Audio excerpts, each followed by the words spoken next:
Hello and welcome to our lecture on ensemble methods and random forests. So ensemble methods are a class of machine learning techniques, and random forests essentially is one such technique.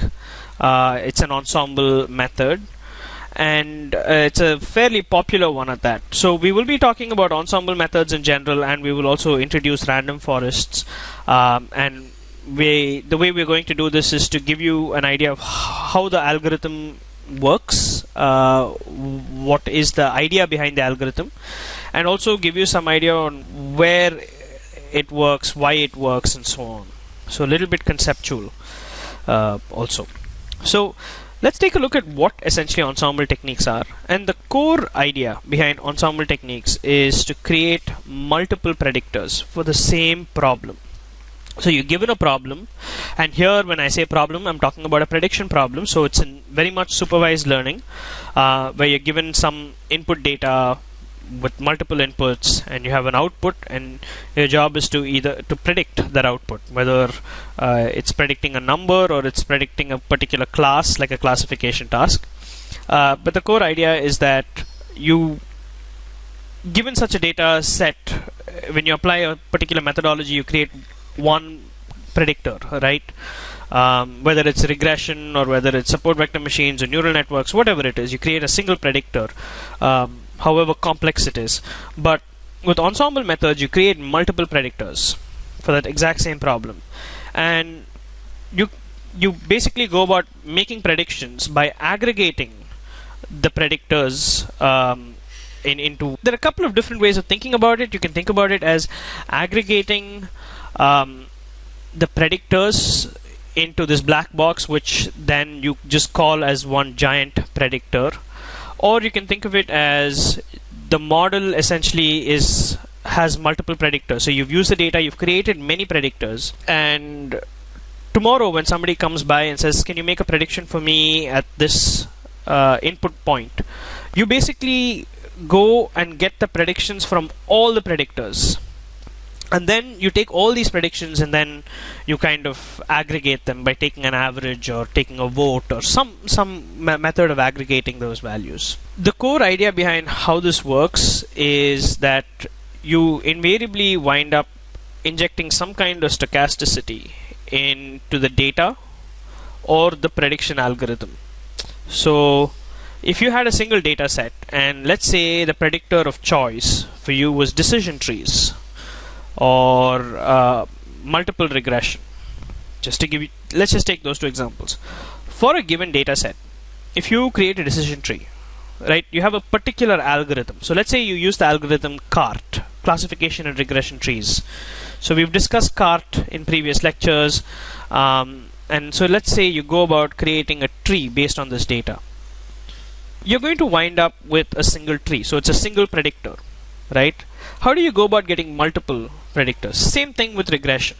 You give it a data set and you do a regression and you get a single regression equation. You do it again, you're going to get the exact same regression equation. So the core idea with ensemble methods are to kind of inject some form of stochasticity either in the data, that is, use different data sets, or we'll talk about something called bagging shortly, but basically get some different versions of the data. Let's just use the word versions, such that for each version you'll wind up with a different predictor. So if I give you one data set, you'll get one regression equation. If I give you another data set, you'll get another regression equation, and that way you'll have different predictors. Another approach is to, of course, inject that stochasticity into the algorithm, right? Whether it's CART or neural networks or multiple regression, there is a certain process which is what winds up giving you the predictor. So you input the data into the process and out comes a predictor, right? Now that process of creating the predictor itself, if it had some randomness to it, then you might get different versions, and we'll talk about a couple of approaches that does that also. So again, even if you don't fully understand how to create different versions, hang in there, because we'll take a very concrete example with random forests, and when we talk about it there, it will start to make a lot of sense. So at this stage, we're still going to keep it abstract, meaning you have a problem, which means you have one grand data set, and you are basically, instead of creating a single predictor to make predictions for this problem, you're creating multiple predictors. And hang in there in terms of how exactly we create multiple different predictors. But you create multiple predictors, and then each predictor makes a prediction, and then you aggregate those predictions to make your final prediction. So that's the core idea. Now, typically when the term ensemble methods itself refers to the idea where the core predictor, the base predictor, is the same, and what you're getting is just different versions. So if the multiple predictors that you're creating are just slightly different regression equations, then technically that's ensemble methods. So whereas if you had completely different predictors, like one is a regression equation and another is a tree and another is a neural network, people tend to call those multiple classifier systems, but over time I've actually seen people just refer to all of them as ensemble methods as well. Okay. So the question is, why do you want to do this? And the answer to anything with supervised learning and prediction problems is you do it if it gives you better predictive capacity, right? And that's exactly what ensemble techniques do. More specifically, they are especially able to take problems where the classifier or the predictor that you've basically created is weak. So the algorithm itself that you're using might be a little weak, and you're able to actually make, even with such weak predictors, you're able to get a lot of them, and you're able to completely get a much stronger overall prediction with this system. Now, the reason and the potential reason that you get the superior predictive capacity is partly comes from the idea that any method is kind of constrained, any fitting method. So let's say if it's a regression equation or a decision tree, is partly constrained by the rigidity of that predictor. So for instance, a multiple regression problem, the rigidity could come from the mathematical equation itself being one of additive nature. So it's like y is equal to beta naught plus beta 1 x1 plus beta 2 x2 plus beta 3 x3 and so on. So the core idea being that it's a linear combination of these x's. Now, in the case of trees, for instance, you could have the problem where the rigidity comes from the tree-like structure and so on. Now, when you see an ensemble method, which is essentially the aggregation of many such predictors, the overall structure has a lot more flexibility, right? So you're no longer constraining maybe two very strong variables from falling in a hierarchy or in an order that is forcefully dictated by, say, a tree structure. So maybe in one tree, input variable x1 plays a very dominant role, and maybe in another tree, x2 plays a very dominant role. And when you're aggregating these results, you're able to form more complex behavioral interrelationship patterns between these input variables themselves. Now, it turns out that what really works with ensemble techniques is when there is a good amount of diversity among the predictors. So sometimes it's not so obvious that the state of the art in a particular technique is what will translate to the best ensemble method version of it. So let me give you an example. So let's say you had trees, and even for a tree algorithm, right, there are a lot of versions of constructing the tree. There are a lot of metrics based on which you can construct the tree. We, for instance, had assignment problems and discussions on how you can use different metrics to build a tree, like entropy or misclassification rate. We've also had problems on trying to understand how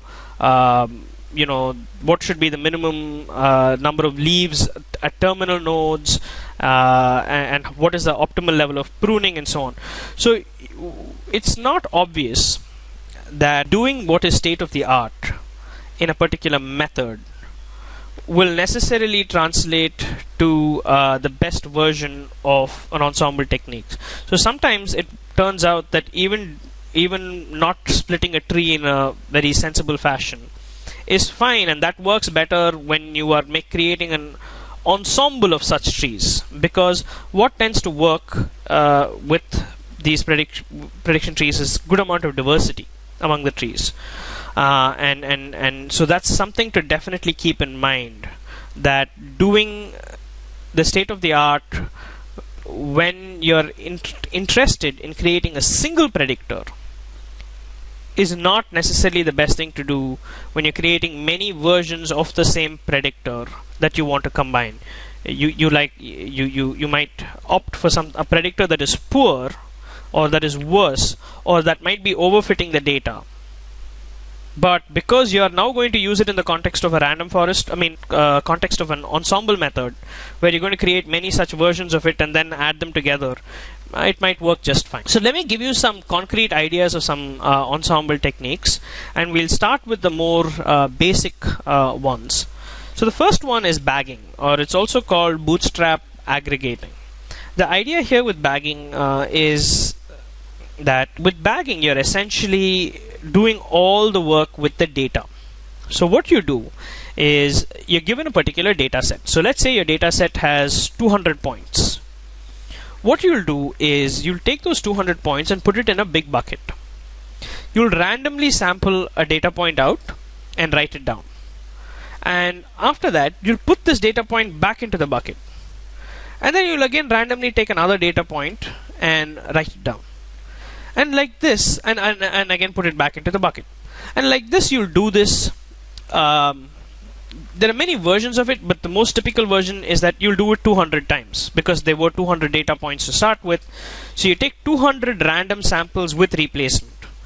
Now, what would happen if you did this is that you now have a set of 200 points, and they're called 200 bootstrapped points, which is not identical to the original 200 data point set. Why?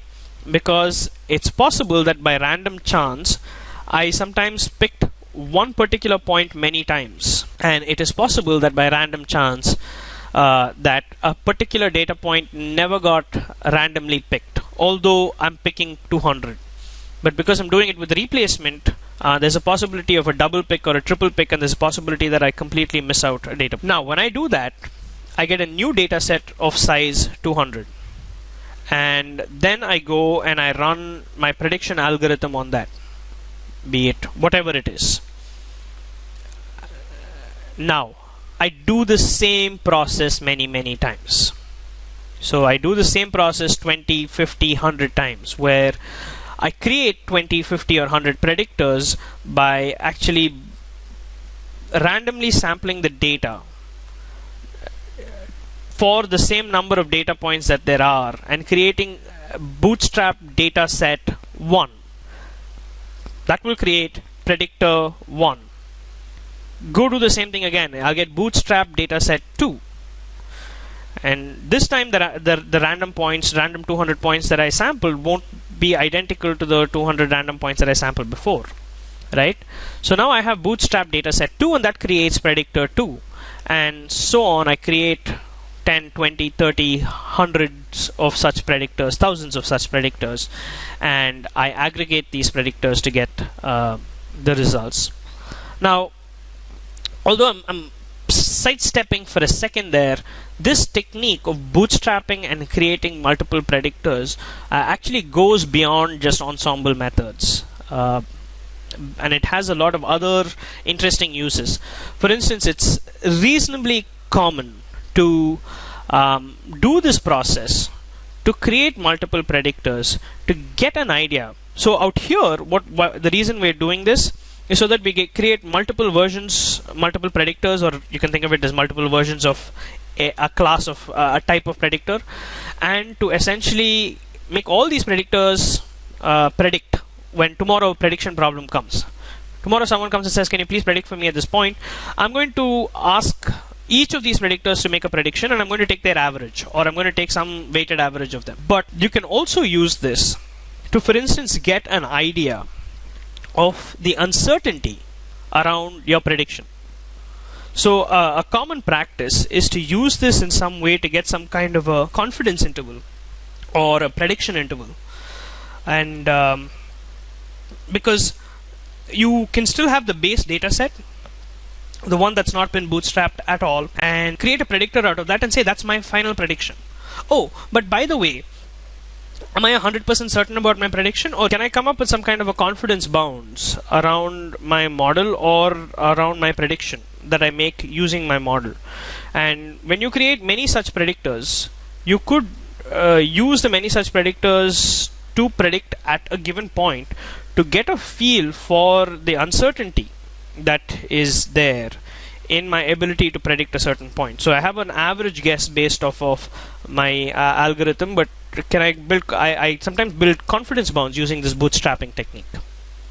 Okay, so that's essentially the core idea behind bagging.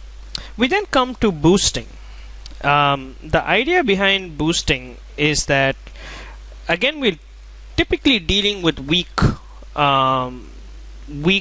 classifiers or weak predictors, and we are aggregating many of them. But the way we would do that essentially is we will sequentially train each weak classifier, while this core approach in bagging is to create many different types of data sets and in some sense create many predictors that are essentially independent of each other, because how well predictor 1 did has no bearing or consequence on predictor 2, because they're just working with different data sets, and in some sense therefore you can think of them as a parallel deployment. You create 200 different bootstrap data sets, you create 200 parallelly you can create 200 different predictors. But with boosting, you're essentially looking at a sequential process of doing the same thing, and you would be creating many such predictors in a sequential way, and these predictors themselves are weighted in some way that is usually related to the accuracy of each predictor. But the idea behind it being sequential is the following, which is that you apply a weak predictor and you do the prediction process on the training data, and you essentially weight the data. And this is the most common version essentially of it, where the data is reweighted. And the idea behind reweighting the data is to say, oh, I applied this predictor and it got all of these data points correct. Oh, and by the way, it got all these other data points incorrect. So somewhere I want to weight the data points that it got incorrect, right? And incorrect in a classification problem means it did not classify it correctly, and incorrect in a regression problem would mean that the deviation of the prediction from the actual is very high.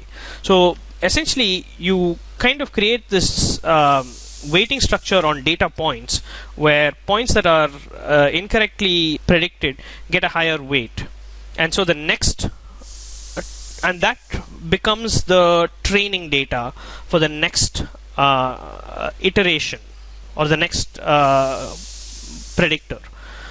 The next predictor will predict, and then it gets a weight and it gets added to the previous predictors, and you have at each stage n you have n-1 predictors that have done a prediction job, and you have an idea of what those n-1 predictors together are doing correctly or not, because those n-1 predictors will be kind of each having a weight, and those weights together will lead to a prediction process for the fixed data set.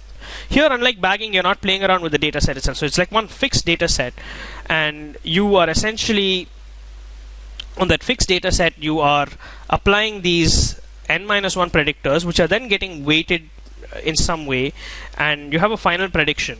And that prediction you're going to compare to the training data to see which ones got tagged correctly, which ones did not get tagged correctly, and then you're going to up the weight on the ones that did not get predicted correctly. So while you're not changing the data points themselves, you're changing the weights or the importance that you're giving to some data points versus the other. So think of this as a prediction problem where you're actually going and saying, oh, these data points are more important, which means you better, as a predictor, you better get those correct. Oh, and by the way, here are these other data points that I think are less important. So in some way, by dynamically doing this, you're really kind of making sure that some versions are actually classifying some areas correctly. The areas that tend to get misclassified are not tending to get misclassified. So that's the core idea behind boosting. In addition to this, you have various other approaches. For instance, the core approach of stacking is one where you actually have completely different predictors. So you take the data set and then you apply like a neural networks, and then you might apply something else, support vector machines, whatever. So you apply like completely different methods, or you could have related methods, but again the core idea is that with stacking you have another prediction algorithm which decides how much weight to give to each of these sub predictors, and therefore it's essentially like you're stacking many different predictors using another prediction algorithm. With the core idea of choosing, you're doing something different. You're pretty much allowing for it. It's often called as like a bake-off contest, because all you're doing is you're taking a whole battery of possible methods, KNN, support vector machines, neural networks, decision trees, regressions. Apply each of them to the data set. Use something like cross-validation, which is a topic we've discussed before, to determine which one works best, and use that in some way, or use that to give weights to the methods themselves. So while stacking involves using many predictors and then using some kind of a combiner, you can call that the final thing, like some kind of a combiner, to combine the predictions of all these algorithms, then and choosing is more of, instead of thinking of it as combining, it's more of trying different things and using cross validation. So it's like you have a bucket of models and then you try cross validation across them and try to pick the ones that perform really well. Okay. So this should give you a rough idea of the common ensemble techniques. I'm going to talk about one specific one called random forests, and these are a fairly popular set of supervised learning techniques. Random forests essentially use decision trees. Okay, so they use the basic tree algorithms, and they're essentially an application of ensemble techniques using the base. What I've been calling the predictor here is specifically going to be a tree predictor. Okay, the basic idea here is with random forests is that they use bagging, bootstrap aggregating on trees. So you use the core concept of sampling with replacement to create many data sets, and on each data set you will apply your tree algorithm. Maybe it's a cart, and once that's done, you typically don't do things like pruning the trees, so you just let the tree fully kind of grow out, and you create many such trees. And when you do that, that's kind of like the first step, and these are actually called bagged trees. And the idea would be that tomorrow when somebody comes and asks you to make a prediction, you don't just drop that input data point down one tree, you drop it down all these trees, and so each tree will come up with some prediction, and the prediction could be a classification or a regression, and you aggregate the results. You either take an average or you kind of have them vote, and then you come up with a final answer. Now, in addition, just doing this process is often just called bagged trees. But if you essentially take bagged trees and you inject stochasticity through other means into the algorithm itself. So what do we mean by that? what we mean is, okay, so you've done bagging of trees, but one problem that they used to find with even this approach is that there could be like this one very prominent variable which always chooses to get split first, and that split is not allowing you to see certain patterns in other variables. And even if you kind of do bootstrap aggregating, you're still getting more or less the same set of data points, so you're not able to you're getting very similar looking trees. So one approach there is called the random subspace method, and the idea here is that at each split you present the algorithm with a subset of the features on which it can be split. So at each split, in addition to the fact that each tree is built on a bootstrapped data set, at each split you don't provide the algorithm which is choosing to make a particular split all the features that it can potentially split on. So you give it a subset of the features, and that's why it's called a random subspace. So it's a randomly selected subset that is given at each step, and based on out of that subset, go ahead, create a split, and then at the next state I'll give you another subset. Okay, now that's not necessarily the only way to do it. There are other approaches. In addition to that, there is the random split selection, for instance, where the idea there is I will give you all the variables, or so when random split selection is applied just on top of bagged trees, the way it would work is that I would give you the same set of I would randomly select a point in each feature, and then I would give you the set of features, and you choose the one that you like the most. Meaning, so I will say on variable A, the location you can split is not something that I'm giving you a choice about, but you can choose which variable to split on. So I'm going to randomly select a point, and I believe these are called extremely randomized trees, also or extra trees.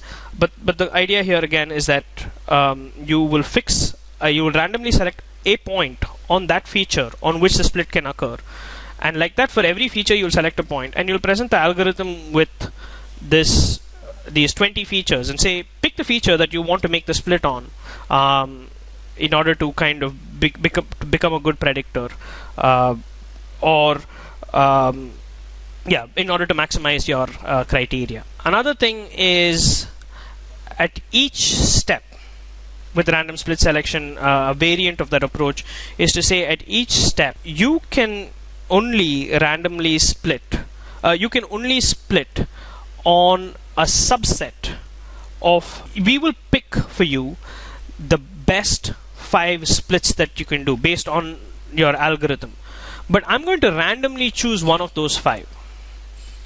So essentially, if you had the algorithm kind of say, oh, there are 20 features, and by the way, on those 20 features, if I was applying cart, I would split on feature X at point Y.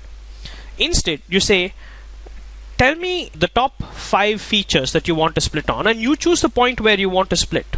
But tell me the top 5 or top 3 features you want to split on.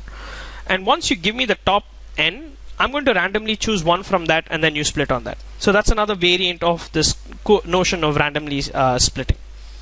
So the core idea here that you should see is that both random subspace methods and random split selections or extra trees all focus on the idea of injecting stochasticity more or less in the algorithm that is going about doing the split. Whereas the core notion of bagging trees works on the principle of giving different data sets to the problem, and the randomness comes from the data set itself. But when like one of these algorithms with bagged trees, so like random subspace or random split selection, you're essentially applying a random forest analysis. So essentially, when you have stochasticity that is being applied on the data itself through bagging, you're creating bagged trees. And when you have stochasticity in the algorithm itself, you can do it through like random subspace or random split selection. And when these two are used together, essentially is when you're doing a random forest. You're applying the procedure of random forests to create this predictor. So I hope that gives you an idea of ensemble techniques and more specifically on how random forests work. And we look forward to seeing you in the next lecture. Thank you.